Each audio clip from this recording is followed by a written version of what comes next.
The legend of Krakus and the dragon of Wawel Hill. Long, long ago, when the land of Poland was still young, there stood a mighty hill beside the Vistula River. Atop this hill, the first settlers built their homes, founding what would one day become the great city of Krakow. The people lived simple, peaceful lives, farming the fertile land and fishing in the river's clear waters.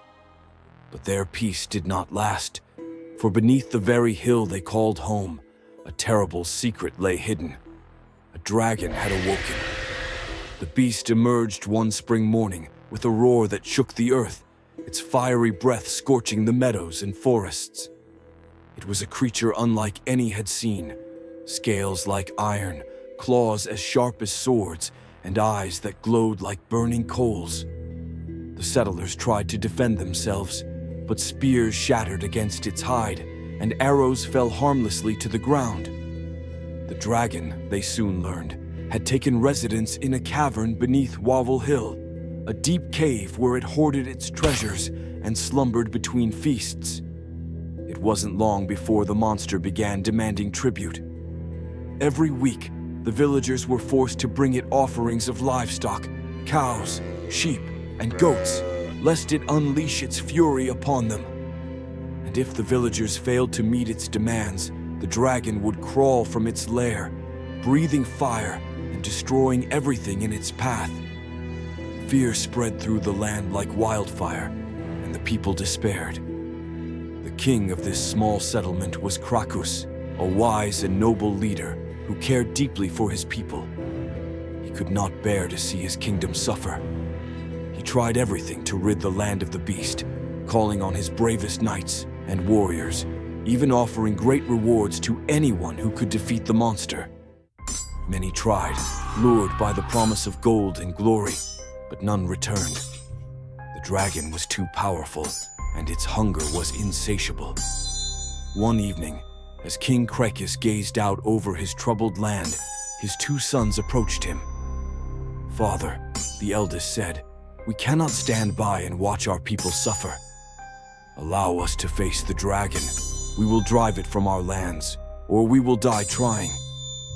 Krakus's heart was heavy with fear, but he saw the fire of determination in his son's eyes. "Go," he said at last. "But take care, my children. The dragon is no mere beast. It is cunning and cruel, and its power is great." The two brothers set out at dawn, carrying only their swords, shields, and their courage. For days they studied the dragon's lair, watching it from afar and searching for any weakness. They saw how the monster would crawl from its cave to drink water from the river, after feasting, its belly swollen and heavy. An idea began to form, a plan born of wit rather than brute force. The brothers worked tirelessly, gathering sulfur from nearby caves and mixing it with tar and pitch. They shaped the foul mixture into the form of a massive sheep, stitching it together with animal hides. When their work was complete, they dragged their creation to the dragon's cave and left it there as an offering. Then they hid among the rocks and waited. It wasn't long before the dragon emerged, its nostrils flaring at the scent of the sheep. The beast let out a growl of satisfaction and devoured the bait in a single gulp. At first, nothing happened. But as the sulfur ignited in the dragon's belly, the monster began to writhe and roar, smoke pouring from its mouth. The fire that had made the dragon so mighty now turned against it. The beast staggered toward the river, desperately gulping water to soothe the inferno raging inside. But the fire only grew stronger.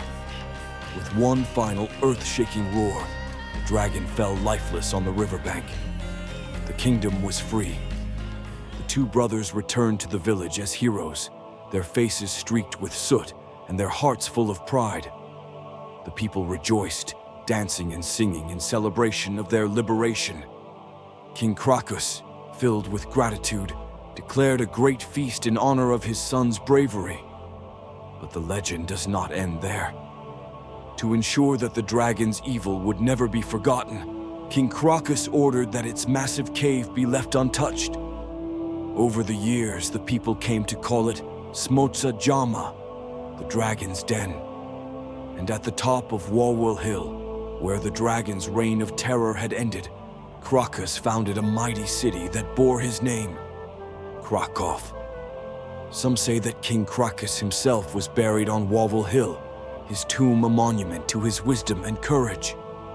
And though the dragon is long gone, its story remains, whispered through the generations as a reminder that even the most fearsome monsters can be defeated, not through strength alone, but with bravery, wit, and a little cleverness.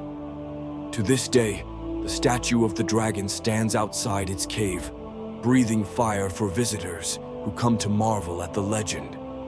And every stone of Krakow, every shadow of Wawel Hill, remembers the tale of King Krakus and the dragon who once ruled the land.